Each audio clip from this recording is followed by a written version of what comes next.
Bienvenido al canal Cuentos de Don Mateo. La lluvia de noviembre caía fina y oblicua sobre los adoquines del patio de los Montalbán, como si el cielo quisiera lavar algo que llevaba mucho tiempo sin lavarse. Esa tarde, una mujer se detuvo ante el portón de hierro con un niño de 2 años en brazos y una carta doblada en el bolsillo del abrigo. No llamó enseguida. Miró la fachada de piedra gris, los balcones con rejas oscuras, la hiedra que trepaba hasta el segundo piso.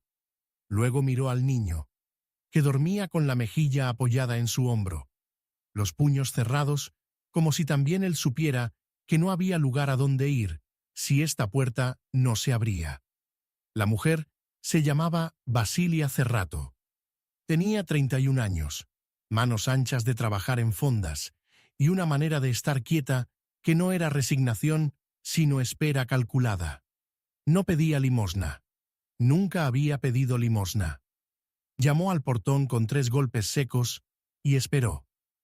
Yo la conocí de oídas primero, y luego de vista, como pasa con las personas que dejan huella antes de que uno las encuentre en persona. Me la contó Felicísima, el ama de llaves, muchos años después. Una tarde en que el sol se ponía detrás de los olivos y ella pelaba habas con esa calma suya de tierra honda. Felicísima no era mujer de cuentos innecesarios. Cuando hablaba, cada palabra pesaba. Basilia llegó un martes, me dijo, con la lluvia y con el crío, y yo supe, antes de abrir la boca, que esa mujer no iba a marcharse fácilmente. Pero eso Felicísima no me lo dijo de entrada. Primero me contó lo que vino antes, y antes viene siempre el principio del dolor. La fonda donde Basilia había servido durante 6 años se llamaba La Encina del Camino, y estaba en un pueblo de la sierra, a 2 jornadas de distancia.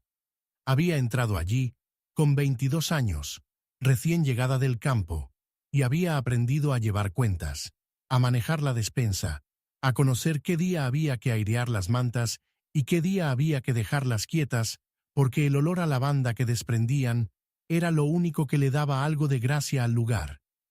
El dueño, don Ramón, era hombre justo dentro de sus posibilidades.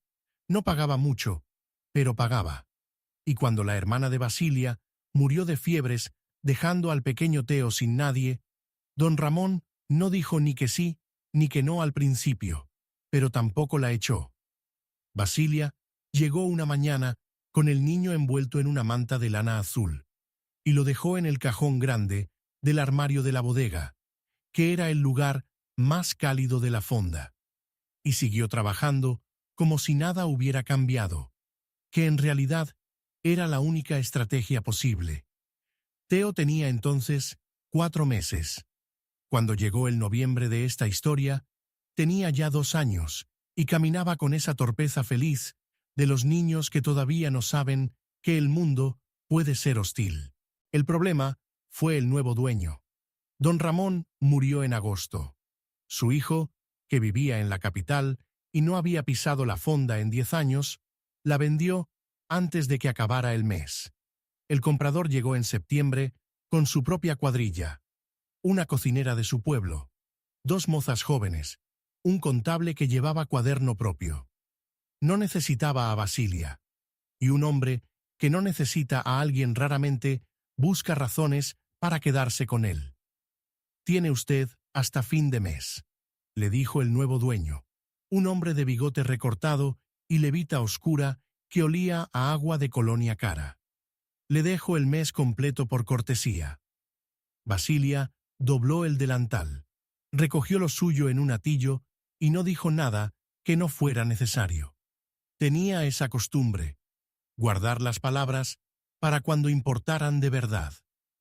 Salió de la fonda un martes de octubre con el niño en brazos, el atillo al hombro y una carta que el cura del pueblo, don Primitivo, le había escrito de su puño y letra recomendándola como mujer honrada, trabajadora y de buen carácter. Don Primitivo era viejo y le temblaba el pulso, pero la letra era legible y el sello de la parroquia era real, que era lo que importaba. Basilia había preguntado en el pueblo. Había preguntado en la posada del camino. Había preguntado en la casa del médico, que a veces necesitaba a alguien que ayudara a su esposa con los niños. En todos lados le decían lo mismo, de una manera o de otra. No había lugar para una mujer con cría ajena. Es que el crío no es suyo, le explicaron en la posada, como si eso lo aclarara todo. Es mi sobrino, dijo Basilia. Su madre murió. No tiene a nadie más. La mujer de la posada asintió, con esa expresión de quien comprende perfectamente el problema y no tiene intención de resolverlo. Fue el cura quien le habló de la casa Montalbán. Es una casa grande, le dijo don Primitivo, con muchas necesidades. Están buscando niñera para los sobrinos de la patrona, que vendrán en invierno. El ama de llaves es Felicísima Rueda, mujer seria. Preséntate de mi parte. Y así llegó Basilia, un martes de noviembre, ante el portón de hierro de los Montalbán, con Teo dormido en el hombro y la carta de recomendación en el bolsillo. Felicísima abrió el portón ella misma. Era una mujer de 70 años, pequeña y seca como rama de encina en agosto, con el pelo blanco recogido bajo una cofia de tela oscura y unos ojos que miraban desde dentro, desde un lugar donde las palabras llegaban después de que los ojos ya habían decidido. Miró a Basilia, miró al niño. Leyó la carta de don Primitivo sin apresurarse. Luego dobló la carta, se la devolvió y dijo: «Pase». Solo eso. Pase. Ni bienvenida ni advertencia. Solo una puerta que se abría. La casa por dentro olía a cera de abejas y a humedad de piedra vieja, a lana lavada y a algo que Basilia tardó en identificar como membrillo cocido. Un olor que venía de algún lugar lejano de la cocina y llenaba los pasillos con una dulzura antigua. Teo se despertó en ese momento y miró a su alrededor con los ojos todavía nublados de sueño, y señaló hacia el fondo del pasillo como si supiera de dónde venía el olor. Felicísima los llevó a una sala pequeña junto a la cocina. Había una mesa de madera oscura, 2 sillas y una ventana que daba al huerto interior. La lluvia seguía cayendo fuera, golpeando las hojas del peral con un ritmo lento. «Siéntese», dijo Felicísima. «La patrona bajará». La patrona era doña Inés Montalbán, 45 años, viuda desde hacía 3, mujer que gobernaba la casa con la misma precisión con que su difunto marido había gobernado sus negocios, con números, con plazos, con la certeza de que el sentimentalismo era un lujo que se pagaba caro. Doña Inés entró a la sala con una lista en la mano. Miraba la lista mientras hablaba, como si Basilia fuera un ítem más que evaluar. «La carta del cura está bien», dijo, «pero el cura no es quien manda aquí». Levantó los ojos hacia Teo, que seguía en brazos de Basilia, mirando la habitación con interés científico. «El niño es suyo. Es mi sobrino. Mi hermana murió en febrero». «¿Y el padre?» «No lo hubo. O no lo hubo de manera que contara». Doña Inés anotó algo en su lista. «En 15 días hacemos el inventario de la casa», dijo. «Para entonces necesito tener el personal definitivo en regla. Las personas que no estén empleadas formalmente no pueden ocupar las habitaciones del servicio. ¿Entiende lo que le digo?» Basilia entendió perfectamente. «Le doy hasta el viernes para demostrar que es útil», dijo doña Inés. «Si para entonces no tengo motivos concretos para quedarse con usted, le pago el viaje y se marcha antes de que lleguen los sobrinos. Viernes, 3 días, y el inventario en 15. Esa noche, Felicísima dejó en el umbral del cuarto de Basilia una escudilla de caldo caliente.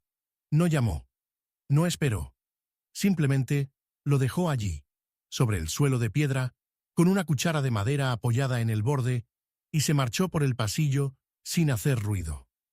Basilia encontró el caldo cuando salió a buscar agua para Teo. Lo miró un momento. Estaba caliente todavía, con un hilillo de vapor que subía recto en el aire frío del pasillo. No se lo agradeció esa noche. No había nadie a quien agradecérselo. Pero lo entendió como lo que era: una señal, pequeña y silenciosa como todas las señales que importan. Teo tomó el caldo con ambas manos alrededor de la escudilla y sopló antes de beber, como le había enseñado Basilia, porque el caldo caliente podía quemar y era mejor esperar un momento, aunque el estómago tuviera prisa. El miércoles amaneció con niebla. La casa Montalbán despertaba a las 6. Primero la cocinera, Catalina, una mujer de 50 años, con manos de herrero y una manera de picar cebolla que parecía una declaración de intenciones. Luego las dos mozas de limpieza, Petra y Luisa, que hablaban entre ellas en susurros y dejaban de hablar cuando alguien se acercaba. Y por fin, Felicísima, que recorría la casa entera antes del desayuno como si necesitara confirmar que seguía en pie. Basilia se incorporó al trabajo sin que nadie se lo pidiera de manera explícita. Observó una hora. Vio dónde faltaban manos, dónde sobraba confusión, dónde el trabajo se repetía porque nadie había acordado quién lo hacía. Luego empezó. Teo la siguió por las habitaciones con sus pasos cortos y sus preguntas de 2 palabras. ¿Qué eso? ¿Para qué? ¿Huele bien? Basilia le respondía a cada una, en voz baja, mientras fregaba, o doblaba, o acomodaba. Felicísima la observó desde el umbral de la despensa esa mañana. No dijo nada, pero tampoco se fue. El jueves, a media tarde, ocurrió lo que cambió el tablero. Catalina la cocinera se despertó con fiebre.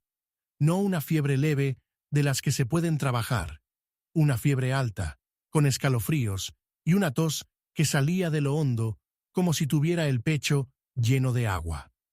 Se quedó en cama, y eso habría sido un problema cualquier día. Pero ese jueves había visita. Doña Inés había invitado a cenar al notario don Venancio Prado y a su esposa, a los 2 hermanos de su difunto marido que pasaban por el pueblo camino de la ciudad, y a la maestra del pueblo con su marido. 8 personas. Una cena que tenía más de obligación social que de placer, pero que doña Inés había planeado con semanas de anticipación porque en ese mundo los compromisos eran también una forma de mantener el poder. Sin cocinera, la cena era imposible. Doña Inés llamó a Felicísima. Felicísima fue a la despensa, miró lo que había, hizo un inventario mental y luego fue a buscar a Basilia. ¿Sabes cocinar para 8?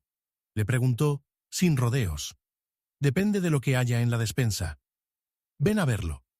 La despensa de los Montalbán era oscura y larga, con estantes de madera hasta el techo y olor a vinagre, a pimentón seco y a la manteca de cerdo que guardaban en tinajas de barro con tapa de corcho. Había judías secas, garbanzos, arroz, tocino salado, 2 pollos que habían llegado esa mañana del mercado y que todavía no se habían preparado. Media docena de huevos, cebollas, ajos, pimientos secos, una rama de laurel que olía todavía a campo, aceite en una aceitera de latón, y en el fondo, casi escondido, un tarro de membrillo casero con la tapa un poco torcida que era el origen de ese olor dulce que Basilia había notado el primer día. Basilia miró todo esto durante 2 minutos sin decir nada. Teo estaba en la cadera, mirando los tarros con interés. «Puedo hacer un caldo de ave con los huesos», dijo por fin. «Arroz blanco para empezar. Los pollos en pepitoria si hay azafrán». «¿Hay azafrán?» Felicísima fue a un cajón pequeño que estaba en la parte alta del estante y sacó un sobrecito de papel. azafrán de la sierra, seco y oscuro, que olía a algo entre la tierra y el sol. Bien, dijo Basilia. El membrillo para el postre con los quesos, si tiene queso curado. ¿Y pan de hoy? ¿Queda harina? Queda. Entonces, empiece a calentar el horno. Felicísima la miró un segundo. Y luego, fue a calentar el horno. Basilia cocinó desde las 3 de la tarde hasta las 8 de la noche. Con Teo durmiendo en el cajón del armario de la cocina, envuelto en la misma manta azul de siempre, ella preparó caldo, hirvió arroz, desplumó y limpió los pollos, los doró en aceite con ajo y cebolla, añadió el azafrán disuelto en un poco de caldo caliente, los dejó a fuego lento mientras preparaba el pan. Petra entró una vez a preguntar si necesitaba algo y encontró la cocina con 3 ollas en el fuego, el olor a azafrán llenando el aire, y Basilia, con los brazos hasta los codos en la masa del pan, la frente húmeda de vapor, los pies plantados en el suelo de piedra, como si llevara cocinando en esa cocina toda la vida. No necesito nada, dijo Basilia, sin levantar la vista de la masa. Petra se marchó y le dijo algo a Luisa en el pasillo, en voz baja. Las dos se quedaron calladas después, que era ya una forma de opinión. La cena fue bien. El notario don Venancio repitió el arroz. La esposa del notario preguntó por la cocinera, y doña Inés le dijo que Catalina estaba indispuesta, que había sido otra quien había preparado la cena. La esposa del notario preguntó quién. Doña Inés hizo una pausa brevísima antes de responder. Una nueva, dijo. Se llama Basilia. El viernes, doña Inés mandó llamar a Basilia a la sala pequeña donde la había recibido el primer día.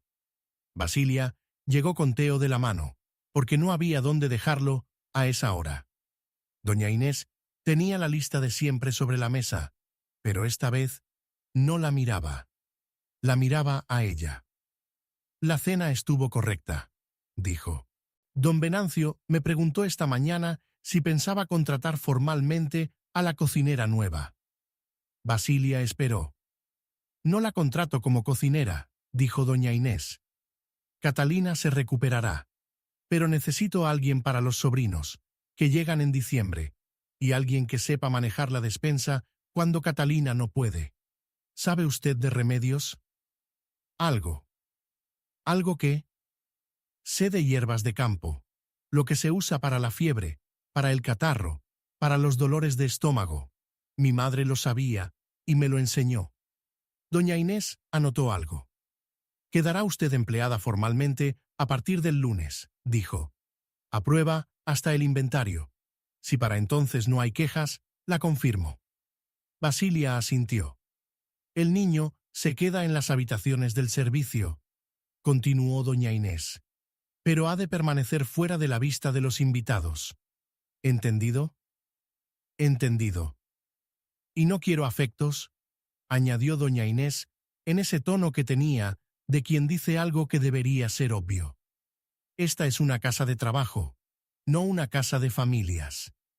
Teo escogió ese momento para sentarse en el suelo de piedra y empezar a golpear las losas con la palma abierta, produciendo un sonido rítmico y satisfactorio que llenó la sala. Basilia lo miró. Doña Inés lo miró. Luego doña Inés miró a Basilia. Basilia recogió al niño del suelo sin cambiar de expresión. Entendido, repitió. Los días que siguieron a ese viernes fueron días de aprendizaje silencioso. Basilia aprendió la casa como se aprende un territorio. Por donde crujía el suelo, por qué puerta no convenía pasar cuando don Venancio visitaba, por qué hora del día Catalina estaba de mejor humor y cuándo era mejor no acercarse a la cocina. Aprendió a Felicísima de otra manera, por lo que no decía. Felicísima no decía buenos días, pero dejaba siempre el café en la cocina cuando Basilia llegaba a trabajar, y el café estaba caliente, lo que quería decir que había calculado cuándo llegaba y había puesto el café a tiempo. Felicísima no preguntaba cómo estaba Teo, pero cuando el niño se cayó un martes en el pasillo y se golpeó la rodilla, fue Felicísima quien apareció con un trapo húmedo antes de que Basilia hubiera tenido tiempo de buscar uno. Felicísima no hablaba más de lo necesario, pero lo necesario lo hacía siempre. Un día, a mediados de noviembre, Basilia la encontró en la sala de cuentas, inclinada sobre un libro grande de cubiertas negras. La sala de cuentas era la habitación donde el difunto don Aurelio Montalbán había llevado los registros de la casa durante décadas: entradas y salidas, jornales pagados, deudas pendientes, nombres de personas que habían trabajado y lo que se les debía o lo que ellos debían. Felicísima cerró el libro cuando Basilia entró, no con brusquedad, con calma, como quien cierra algo que no es secreto, pero tampoco es para todos. ¿Necesitaba algo?, preguntó Basilia. No, dijo Felicísima. Estaba revisando cuentas viejas. La semana del inventario llegó con el primer frío de verdad, ese frío de finales de noviembre que viene de la sierra con olor a piedra y a pino, que hace que los dedos tarden en calentarse aunque uno esté junto al fuego. La casa Montalbán se preparaba. Las mozas limpiaban habitaciones que no se habían abierto en meses. Catalina, ya recuperada, organizaba la despensa con su método particular que nadie entendía del todo, pero que funcionaba, y Felicísima recorría cada sala con una lista propia que no tenía que ver con la de doña Inés. Fue en esos días cuando doña Inés volvió a apretar. Llegó a Basilia una tarde mientras ésta tendía ropa en el patio interior. Teo andaba entre las sábanas blancas, tocándolas con la mano abierta, fascinado por la manera en que se movían con el viento. «Basilia», dijo doña Inés, sin preámbulo, «he recibido carta de mi cuñado desde la ciudad. Dice que cuando venga a revisar la herencia del inventario va a examinarlo todo, el personal incluido». «Eso es su derecho», dijo Basilia. «Mi cuñado tiene opiniones sobre las personas que viven en las casas de la familia». Pausa. «Especialmente sobre las que traen niños que no son suyos». Basilia siguió tendiendo la ropa. Una sábana, 2 pinzas, el gesto lento y preciso. «Si el inventario no resulta favorable a su continuidad aquí», dijo doña Inés, «tendré que respetar la opinión de la familia». «¿La opinión de la familia o la suya propia?», preguntó Basilia, sin levantar la vista de la ropa. Hubo un silencio. «Está usted aquí a prueba», dijo doña Inés, con una frialdad que tenía dentro algo que no era del todo frialdad. «No lo olvide». Se marchó. Basilia siguió tendiendo la ropa. Teo se había quedado quieto entre las sábanas, mirando a su tía con esos ojos de 2 años que no entienden las palabras, pero sí los tonos. «Todo bien», le dijo Basilia, y lo cogió en brazos y lo apretó un momento, sin exagerar, sin dramatismo, y luego lo dejó en el suelo y siguió con la colada. El cuñado se llamaba don Augusto Montalbán, hermano menor del difunto don Aurelio, y llegó un miércoles con el abogado, con maletín de cuero y con la certeza tranquila de quien está acostumbrado a que los espacios se ordenen según su llegada. Era hombre de ciudad, zapatos limpios, aunque había barro en el camino, cuello alto, aunque hacía frío, una manera de mirar las cosas de la casa como si estuviera haciendo una tasación mental continua. Recorrió las habitaciones con don Venancio. Revisó los libros de cuentas que le presentó Felicísima, que los había preparado con el mismo orden de siempre. Columna izquierda entradas, columna derecha salidas, nombres claros, fechas precisas. Cuando llegó a la sala pequeña, donde Felicísima guardaba los libros más viejos, don Augusto se detuvo. «¿Estos registros están completos?», preguntó. Están completos, dijo Felicísima. ¿Desde cuándo?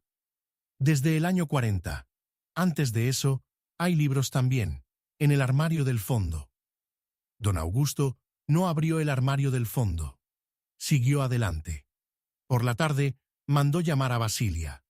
La recibió en la sala principal, con don Venancio sentado a su lado y doña Inés de pie junto a la ventana, con la expresión de quien está viendo una tormenta desde dentro de una casa y no está seguro de si la casa aguantará. «Usted es la nueva», dijo don Augusto. «Me llamo Basilia Cerrato», dijo ella. «Llevo en la casa desde el 3 de noviembre. Y trae un niño. Mi sobrino, huérfano de madre desde febrero. Eso es una carga». «Es un niño de 2 años», dijo Basilia. «No come mucho y no rompe nada que no se pueda reparar». Hubo un silencio breve. Don Venancio carraspeó. «El inventario incluye el personal», dijo don Augusto. «Y mi opinión sobre el personal tiene peso en las decisiones de esta casa, que en parte es también patrimonio familiar». «Eso es asunto entre usted y doña Inés», dijo Basilia. «Es asunto entre todos los que tienen derecho sobre esta casa». «Entiendo». «Y entiende que si mi cuñada decide prescindir de usted antes de fin de mes, el cuarto del servicio queda libre». «Lo entiendo». Don Augusto la miró un momento más, con esa manera de mirar que tienen los hombres que están acostumbrados a que las personas se pongan nerviosas bajo su mirada. Basilia no se puso nerviosa, o si se puso, no se le notó. «Puede retirarse», dijo don Augusto. Basilia salió de la sala.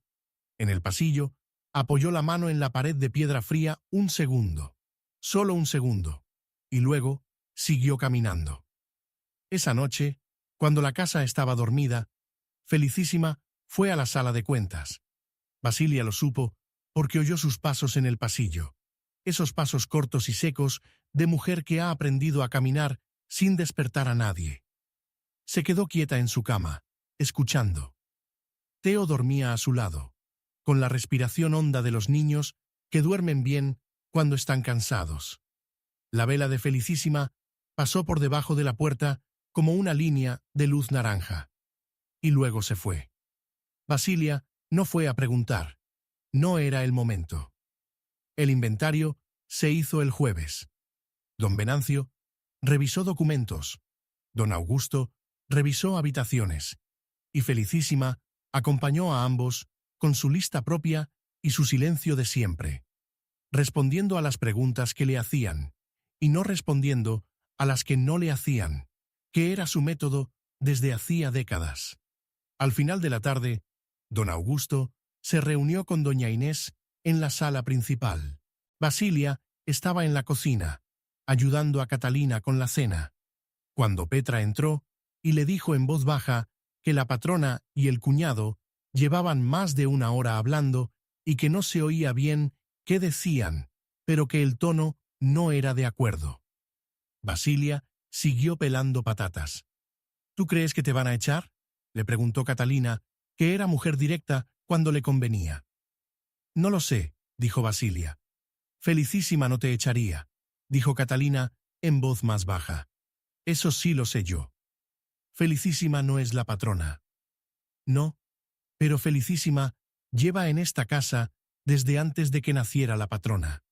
Y eso pesa más de lo que parece». Basilia no respondió, pero pensó en la vela naranja bajo la puerta, en los pasos en el pasillo, en el libro de cubiertas negras que Felicísima había cerrado esa tarde de hacía 2 semanas. A la mañana siguiente, temprano, antes de que don Augusto se marchara, Felicísima pidió hablar con él en la sala de cuentas. Basilia lo supo después, porque Petra lo oyó, y Petra se lo dijo a Luisa, y Luisa se lo dijo a Catalina, que se lo dijo a Basilia con el aire de quien cuenta algo que no debería contar, pero que le quema guardárselo. Felicísima había llevado el libro grande de cubiertas negras a la mesa, el libro viejo, el del armario del fondo, el que don Augusto no había abierto el día del inventario. Este libro, le había dicho Felicísima a don Augusto, con esa voz suya que no subía ni bajaba, corresponde a los registros de personal de la casa desde el año 16 hasta el año 40. Don Augusto había mirado el libro, pero no lo había cogido. En el registro de junio del año 26, continuó Felicísima, hay una anotación. Una mujer que trabajó en esta casa como lavandera y ayudanta de cocina desde abril del 26 hasta julio del mismo año. Murió en agosto. Dejó 2 meses de salario sin cobrar. Pausa. Su nombre era Remedios Cerrato. Don Augusto no dijo nada. La deuda quedó registrada, dijo Felicísima. Quedó registrada con el apellido. Cerrato. 2 meses de salario más el valor de las horas extraordinarias en las semanas de visita de ese verano, con intereses de 30 años. Otra pausa, más corta. La hija de Remedios Cerrato lleva 3 semanas trabajando en esta casa. El silencio que siguió duró lo que tardó don Augusto en entender lo que acababa de oír. Eso es una deuda de la casa, dijo por fin. Sí, dijo Felicísima. Una deuda antigua. Las deudas no tienen fecha de caducidad cuando están escritas en el libro de cuentas de la familia. Eso lo sabe usted mejor que yo, don Augusto. Don Augusto cogió el libro. Lo abrió en la página que Felicísima le indicó. Leyó la anotación. La leyó 2 veces. ¿Cuánto?, preguntó. Felicísima tenía el número calculado. Lo dijo con la misma voz con que habría dicho el precio del aceite. Don Augusto cerró el libro. «Llame a don Venancio», dijo. Don Venancio llegó esa mañana antes de que don Augusto se marchara. Se reunieron en la sala principal, esta vez con doña Inés presente desde el principio. Basilia no fue llamada. Estaba en el cuarto de los niños, preparando la habitación para los sobrinos de doña Inés que llegarían en diciembre, cuando Petra vino a buscarla. La llama la patrona. Basilia bajó con Teo de la mano, porque no había dónde dejarlo.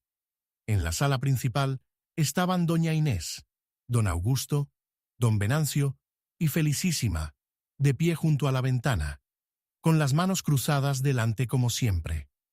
Don Venancio había abierto un cuaderno. «Basilia Cerrato», dijo don Venancio. «¿Conoce usted el nombre de Remedios Cerrato?» «Era mi madre», dijo Basilia. Don Venancio miró a don Augusto.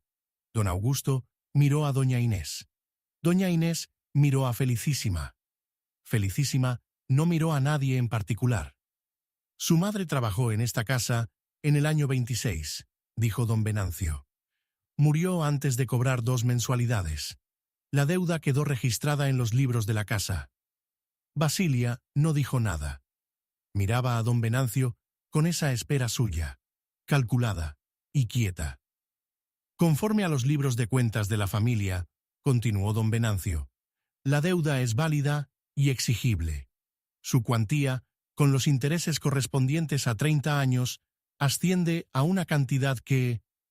Leyó el número. El número era significativo. «La casa», dijo doña Inés, y aquí su voz tenía algo que Basilia no le había oído antes, algo parecido al esfuerzo de quien está reconociendo algo que le cuesta trabajo reconocer. «Tiene una deuda con usted». Teo se sentó en el suelo en ese momento y empezó a golpear las losas con la palma abierta, igual que la primera vez, con ese ritmo rítmico y satisfactorio. Nadie le dijo que parara. Don Augusto se marchó ese mismo jueves sin hacer los comentarios sobre el personal que había tenido previsto hacer. Don Venancio formalizó la deuda en un documento que firmaron doña Inés y Basilia, con Felicísima como testigo. No fue un acto dramático. Fue un acto administrativo, realizado en la sala de cuentas, con tinta y papel y el sello de don Venancio, en un viernes de noviembre que olía a piedra mojada y a caldo recalentado desde la cocina. La deuda no se pagó en un día. Se acordó descontarla en partes, a lo largo de los meses, en la forma que resultara más conveniente para la casa. Pero quedó escrita. Y lo que queda escrito en los libros de una familia, como había dicho Felicísima, no tiene fecha de caducidad. Basilia firmó el documento con una letra firme y pequeña. Luego dejó la pluma sobre la mesa y miró a Felicísima.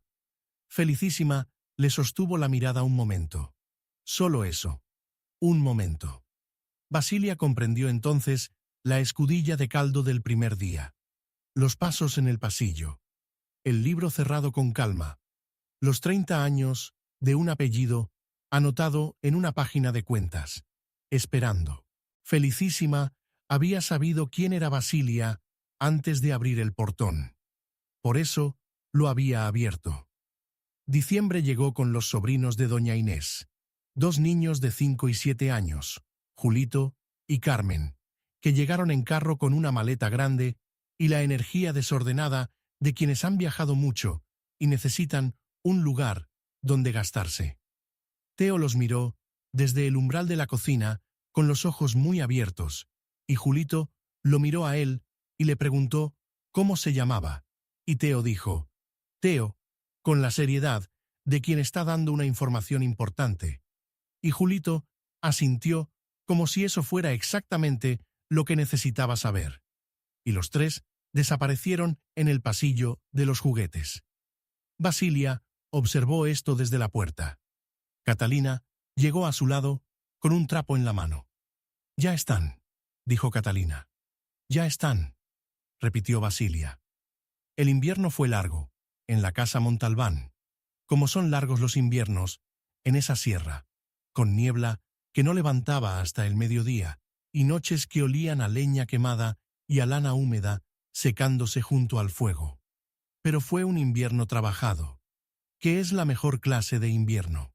Basilia cuidó a los 3 niños con el mismo criterio con que había aprendido a cuidar todo lo que tenía a su cargo, sin aspavientos, con constancia, con esa atención a los detalles pequeños que hacía que Julito supiera que si se hacía daño en la rodilla, podía ir a buscarla, y ella tendría lo necesario, y que Carmen supiera que cuando le dolía la cabeza, había una infusión de hierbas que su tía había preparado antes de que ella terminara de decirlo. Catalina se recuperó del todo y volvió a gobernar la cocina con su energía de herrero. Pero los martes y los jueves, cuando había demasiado trabajo, era Basilia quien aparecía con los brazos arremangados y sin que nadie se lo pidiera. Doña Inés no dijo bienvenida, ni gracias, de manera explícita. No era su manera, pero dejó de llevar la lista cuando hablaba con Basilia. Y eso, en el lenguaje de doña Inés, era bastante. Fue Felicísima quien le explicó a Basilia, mucho después, por qué había guardado el apellido en el libro durante 30 años. Era una tarde de febrero. La nieve había caído la noche anterior, y el patio interior tenía ese silencio blanco que tienen los patios cuando la nieve lo tapa todo. Felicísima pelaba habas junto a la ventana y Basilia fregaba los pucheros de la mañana. «Tu madre llegó aquí en abril», dijo Felicísima, sin que Basilia hubiera preguntado nada. Era mujer callada, como tú. Trabajaba sin necesitar que le dijeran cómo. En julio cayó enferma. En agosto murió. Pausa larga. El sonido de las habas cayendo en el cuenco. Yo tenía 40 años entonces. Era moza de segundo. No mandaba nada. Pero cuando hice el registro de cierre de ese año, anoté la deuda. Anoté el apellido. Porque las deudas que no se registran no existen. Y las que existen, algún día vuelven. Basilia siguió fregando. El agua caliente le llegaba hasta los codos. «¿Sabía usted quién era yo cuando llegué?», preguntó. «Lo sospeché cuando vi el apellido en la carta del cura», dijo Felicísima. «Lo confirmé cuando te vi la cara. Tienes los ojos de tu madre». Silencio. «¿Por eso abrió el portón?», preguntó Basilia. Felicísima la miró. y dijo, con esa voz suya que no subía ni bajaba. Abrí el portón, porque eras una mujer que pedía trabajo en la lluvia con un niño en brazos. Eso habría sido razón suficiente. Hizo una pausa. Lo del libro fue otra cosa. Fue una deuda. Y las deudas se pagan. La primavera llegó al patio de los Montalbán, de la manera en que llegan las cosas que se esperan sin prisa, sin aviso particular. Un día en que de repente el almendro del patio tenía flores blancas y el olor que entraba por las ventanas no era ya de leña, sino de tierra que empieza a moverse. Julito y Carmen corrían por el patio con Teo detrás, los tres con los zapatos llenos de barro y las mejillas coloradas. Catalina los miraba desde la puerta de la cocina con los brazos cruzados y una expresión de quien finge estar molesta y no lo está. Basilia estaba en el huerto, podando los rosales de invierno con una tijera de hierro que había encontrado en el cobertizo. Las ramas caían a sus pies con ese ruido seco y limpio de la poda bien hecha. Felicísima llegó hasta el huerto con paso tranquilo y se sentó en el banco de piedra que había junto a la pared. Se quedó callada un rato, mirando el almendro. «Este año va a dar bien», dijo por fin. «¿El almendro?», preguntó Basilia. «Todo», dijo Felicísima. Basilia siguió podando. Las tijeras hacían su ruido limpio en el silencio del huerto. Teo gritó algo desde el patio, una de esas palabras de 2 años que solo él entendía completamente, y los otros 2 niños respondieron con el mismo nivel de entusiasmo impreciso. Basilia sonrió. Solo un momento. Pero la sonrisa era de las que llegan desde dentro, de las que no necesitan público. Hay personas que llegan a los lugares que necesitan sin saber que los necesitan, y hay lugares que las esperan sin saber que esperan. La casa Montalbán no era un lugar fácil. Doña Inés no era una mujer fácil. El invierno de esa sierra tampoco era fácil. Pero Basilia Cerrato no había llegado buscando fácil. Había llegado buscando trabajo. Y debajo del trabajo había encontrado algo que no esperaba encontrar. Un apellido en un libro de cuentas, 30 años de espera escrita en tinta, y una puerta que alguien había dejado sin cechar, porque sabía que algún día alguien con ese apellido iba a necesitar que estuviera abierta. A veces la vida nos empuja fuera del lugar donde creíamos pertenecer, pero perder una casa no siempre significa perder el camino. Basilia nos recuerda que incluso desde el despido, el frío y la incertidumbre de quien no sabe si mañana tendrá dónde dormir, una persona puede trabajar su lugar en el mundo, defenderlo con silencio y con manos, y encontrar que la justicia, cuando existe, a veces lleva 30 años durmiendo en las páginas de un libro que alguien tuvo el cuidado de no dejar sin escribir. Gracias por acompañar esta historia hasta el final. Si tocó tu corazón, déjame tu comentario aquí abajo.